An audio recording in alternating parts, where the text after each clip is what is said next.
Hello, it's Mrs. Esser here reading chapter 24, Veruca in the Nut Room with Kindness Ninja and Pride Ninja.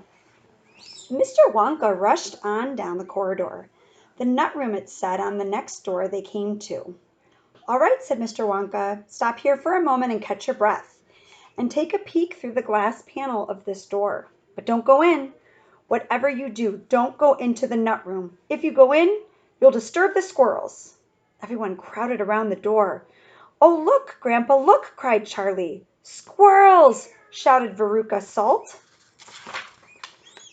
Jeepers, said Mike TV. It was an amazing sight. 100 squirrels were seated upon high stools around a large table. On the table there were mounds and mounds of walnuts, and the squirrels were all working away like mad, shelling the walnuts at tremendous speed.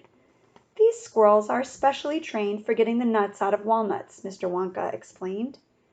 Why use squirrels? Mike TV asked. Why not use Oompa Loompas?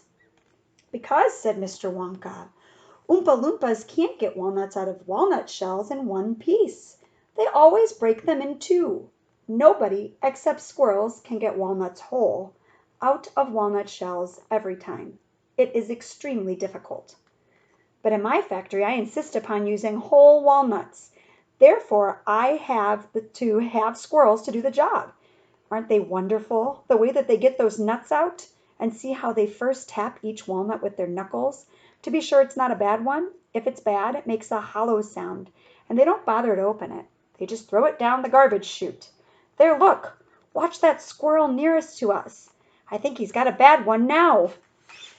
They watched the little squirrel as he tapped the walnut shell with his knuckles. He cocked his head to one side, listening intently, and then suddenly he threw the nut over his shoulder into a large hole in the floor. Hey, Mummy, shouted Veruca Salt suddenly. I've decided I want a squirrel. Get me one of those squirrels. Don't be silly, sweetheart, said Mrs. Salt. These all belong to Mr. Wonka. I don't care about that, shouted Veruca. I want one, and all I've got at home is 2 dogs and 4 cats and 6 bunny rabbits and 2 parakeets and 3 canaries and a green parrot and a turtle and a bowl of goldfish and a cage of white mice and a silly old hamster. I want a squirrel. All right, my pet, Mrs. Salt said soothingly. Mommy'll get you a squirrel just as soon as she possibly can. But I don't want any old squirrel, Veruca shouted. I want a trained squirrel. At this point, Mr. Salt, Veruca's father, stepped forward. Very well, Wonka, he said importantly, taking out a wallet full of money. How much do you want for one of these crazy squirrels? Name your price. They're not for sale, Mr. Wonka answered. She can't have one. Who says I can't? Shouted Veruca. I'm going in to grab me a squirrel this very minute. Don't, said Mr. Wonka quickly, but he was too late. The girl had already thrown open the door and rushed in.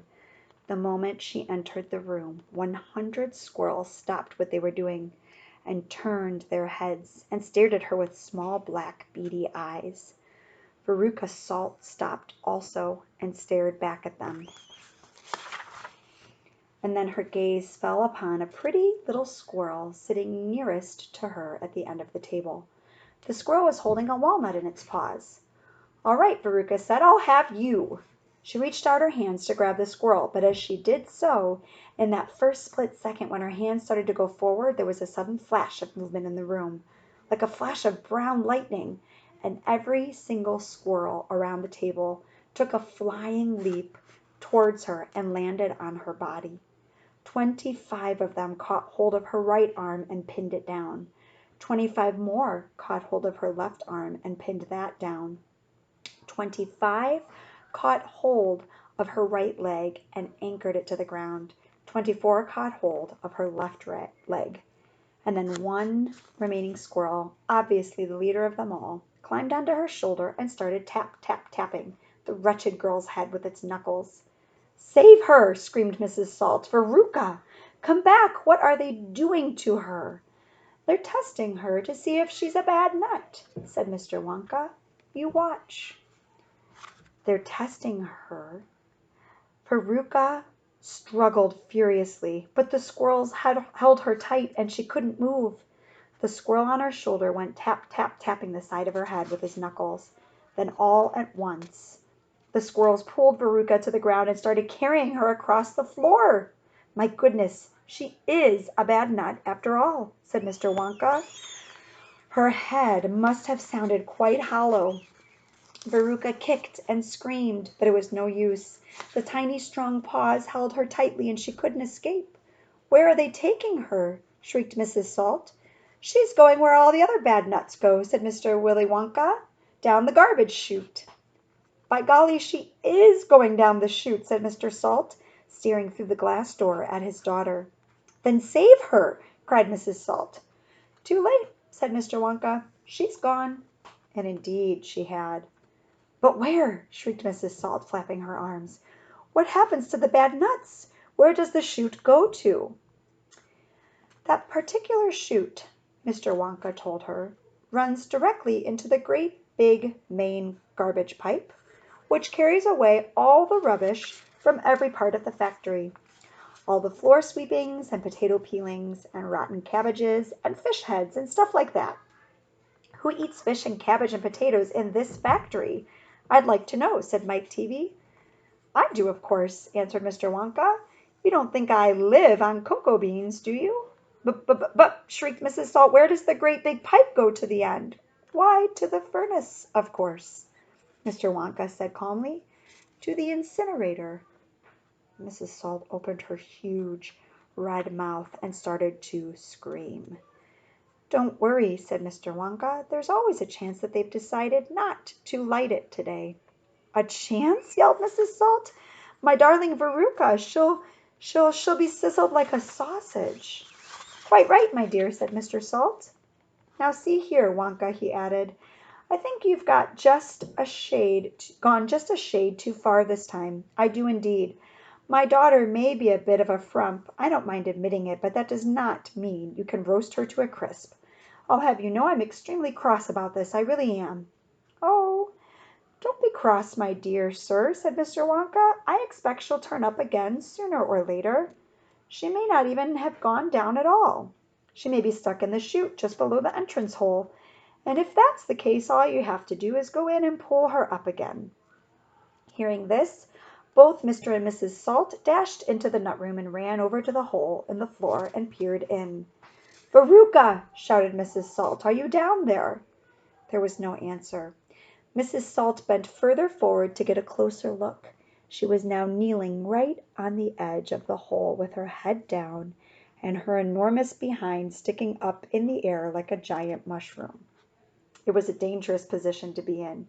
She needed only one tiny push, one gentle nudge in the right place, and that is exactly what the squirrels gave her. Over she toppled into the hole, head first, screeching like a parrot. Good gracious me, said Mr. Salt, as he watched his fat wife go tumbling down the hole. What a lot of garbage there's going to be today. He saw her disappearing into the darkness. What's it like down there, Angina? He called out.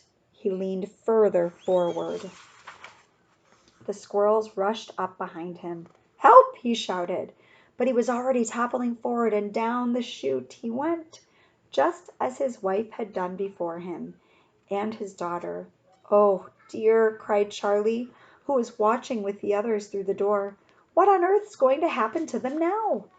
I expect someone will catch them at the bottom of the chute, said Mr. Wonka. But what about the great fiery incinerator? Asked Charlie. They only light it every other day, said Mr. Wonka. Perhaps this is one of the days when they let it go out. You never know. They might be lucky. Shh, said Grandpa Joe. Listen, here comes another song. From far away down the corridor came the beating of drums, and then the singing began. Veruca Salt, sang the Oompa Loompas, Veruca Salt, the little brute, has just gone down the garbage chute. And as we very rightly thought that in a case like this we ought to see the thing completely through, we've polished off her parents too. Down goes Veruca, down the drain. And here perhaps we should explain that she will meet, as she descends, a rather different set of friends. To those that she has left behind, these won't be nearly so refined. A fish head, for example, cut this morning from a halibut. Hello, good morning, how do you do? How nice to meet you, how are you? And then a little further down, a mass of others gather round. A bacon rind, some rancid lard, a loaf of bread gone stale and hard, a steak that nobody could chew, an oyster from an oyster stew, some liverwurst so old and gray, one smelled it from a mile away. A rotten nut, a reeky pear, a thing the cat left on the stair, and lots of other things as well, each with a rather horrid smell. These are Veruca's new-found friends that she will meet as she descends, and this is the price she has to pay for going so very far astray. But now, my dears, we think you might be wondering, is it really right that every single bit of blame and all the scolding and the shame should fall upon Veruca Salt? Is she the only one at fault? For though she's spoiled, and dreadfully so, a girl can't spoil herself, you know. Who spoiled her then? Ah, who indeed? Who pandered to her every need? Who turned her into such a brat? Who are the culprits? Who did that? Alas, you needn't look so far to find out who these sinners are. They are, and this is very sad, her loving parents, Mum and Dad. And that is why we're glad they fell into the garbage chute as well. End of chapter 24. Happy reading!